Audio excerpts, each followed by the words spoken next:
बात छोड़िए, कोई और कोई बात है जी? कौन बात है? ने कहा है कि अगर आगे मेरे लोगों को बदलिएगा तो हमको सजा दिया जाता है कि नीतीश कुमार। देखिए, दो बात समझिए। पहले तो जो लगातार बच्चे की मौत हो रही है कोचिंग वाले में, उसमें है कि पटना में जितना कोचिंग माफिया है, कोचिंग माफिया के लिए एक गाइडलाइन बने, एक एडवाइजरी बने, उस पर सरकार का अंकुश हो।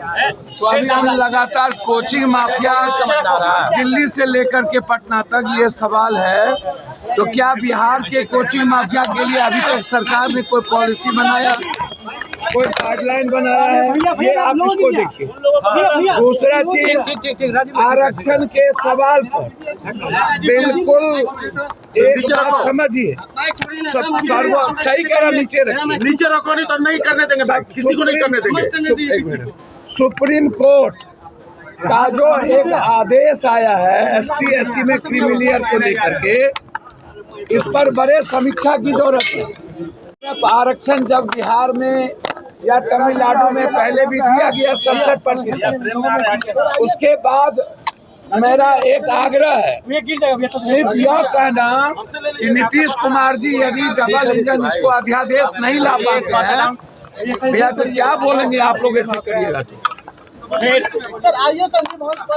भैया मैं क्या कर रहा हूँ सुनिए, मेरा कहना ये है कि आरक्षण के सवाल पर 7 जज का जो आदेश है, इस पर बड़े समीक्षा की जरूरत है और सदन में इस पर चर्चा करने की जरूरत है।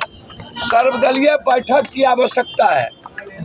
अब ST/SC में जिसकी आर्थिक, सामाजिक, शैक्षणिक आज भी 1.7 से ऊपर नहीं है और वहाँ भी क्रीमिलियर की बात होगी, तो निश्चित रूप से समीक्षा की जरूरत है और उस पर अध्यादेश लाने की जरूरत है।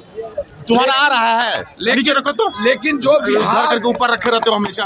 लेकिन जो बिहार की बात है, उसमें मेरा सीधा है कि बिहार में गलती किसने की? सरकार तो दोनों आदमी की थी ना। तो बिहार में आपने यदि इसको कैबिनेट के बाद डिसीजन ले करके सदन में पास करवा करके भेज दिए होते, तो आज ये प्रॉब्लम क्रिएट नहीं होता। तो गवर्नमेंट जिसकी थी उसी ने इस प्रॉब्लम को बढ़ाया है। आज जरूरत है बिहार के 67% आरक्षण पे केंद्र सरकार को, जो हाईकोर्ट और सुप्रीम कोर्ट में उसके खिलाफ अध्यादेश लाने की। मैं यह नहीं कहूँगा कि वापस ले लीजिए, वो कर लीजिए, लेकिन जब दोनों आदमी की सरकार थी तो फिर गलती कहाँ हुई? जब आपने 67% आरक्षण दिया तो फिर सदन में पास करके क्यों नहीं भेजा? और आज सबसे पहले सत्ता पक्ष और विपक्ष दोनों मिलकर के यहाँ सदन से पास करके भेज दे, तो गलती तो पहले ही हो चुकी है। और दिल्ली में भी सुप्रीम कोर्ट का जो क्रीमिलियर है वो भी मामला है, तो दोनों मामला को इसी सदन में बहस करा लेने की जरूरत है। बचाएगा, जिसको मारना होगा मारेगा, मरना होगा तो कोई बचाएगा। आप हमको समझिए भैया, सुरक्षा देने की जिम्मेदारी हमारी नहीं है। भट्टी जी को हटाने की जो व्यवस्था, हमें जो जानकारी है कि भट्टी जी को जो प्रतिनियुक्त था उसको यहाँ से वापस करने के लिए, रिलीव करने की जो बात चल रही है, तो इसका मतलब है कि शासन प्रशासन में कुछ भी अच्छा नहीं है, कुछ भी सही नहीं चल रहा है। आखिर भट्टी जी क्यों बिहार से जाना चाह रहे हैं, या बिहार से भट्टी जी को क्यों हटाया जा रहा है, ये सबसे बड़ा सवाल है। और कौन व्यक्ति, मैं बार बार कहा हूँ कि भट्टी जी को काम करने की फ्रीडम क्यों नहीं दी गई आज तक, ये सबसे बड़ा सवाल है। और भट्टी जी बिहार छोड़ के क्यों जा रहे हैं? तो कुछ तो बात है ना।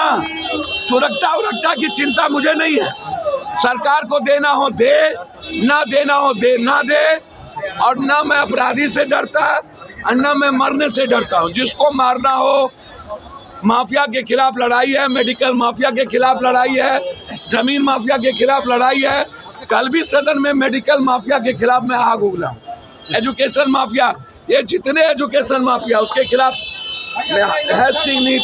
तो एजुकेशन माफिया पर निरंकुश लगना चाहिए, उस पर गाइडलाइन होना चाहिए और सरकार एक नियमावली बनाए किसी भी कीमत पर। सबसे ज्यादा शोषण बिहार के बच्चों का एजुकेशन माफिया कर रहा है, इसलिए है सीधा लड़ाई है, एजुकेशन माफिया से भी है, मेडिकल माफिया से भी है।